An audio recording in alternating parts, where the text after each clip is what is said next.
Met Police 1, Taunton 0. Frustrating afternoon, I suppose, but some positives to take from it. I think there's a lot of positives, Dan, to be fair. I mean, they've certainly got the sign over us a little bit at the moment. But, yeah, the way we played this afternoon for 95% of the game, we were territory possession, chances, their keeper's been brilliant. Their defenders have blocked everything. And I said at half-time, as dominant as we've been, Mazzone will get a chance. You know, he's not as mobile as he used to be, but he'll get a chance. And he'll score, and it's exactly what he did. I put my crystal ball back in my bag, and we'll go again next week. But listen, I thought we were really good today in a lot of the game, you know, in a lot of aspects. But we need to be ruthless. We need to be not quite so naive, and that's where the top teams are. You know, that's where the top teams are going to be. You know, and we've got to be beating Met Police. We have to be beating them. But you know, they're a good side. Gav's certainly got a team with the sign over us at the moment. So. Listen, we've had a good week in a lot of respects. We're 6 from 9, and I've seen a couple of funny results. So we'll give them train on Wednesday, and then we'll go again next weekend. And with the bodies that have been unavailable, you see them in the stands there. Some key players that you've had missing, but you've almost, you know, I mean, as you say, 6 from 9 from the first 3. You can't really complain with that. With what the situation. No, it's a little bit frustrating. We'll probably look back and reflect a little bit that we, you know, 6 from 9, okay, but we probably should have had 9 from 9 today, if I'm being really honest. But. Yeah, listen, we got an 18, 19 man squad purely for games like today, you know, and I thought the lads who came in were absolutely superb, absolutely outstanding, you know, and it showed it.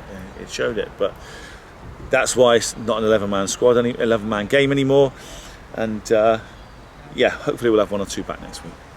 The midfield looked very strong again. Obviously, they've looked quite impressive the last 3 games, or the first 3 games of the season. At the end there, Zach Smith went over. Yeah, it looks like he's rolled his ankle, so it's another one to contend with. It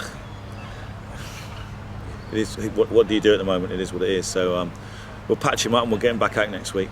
And any updates on the list of them?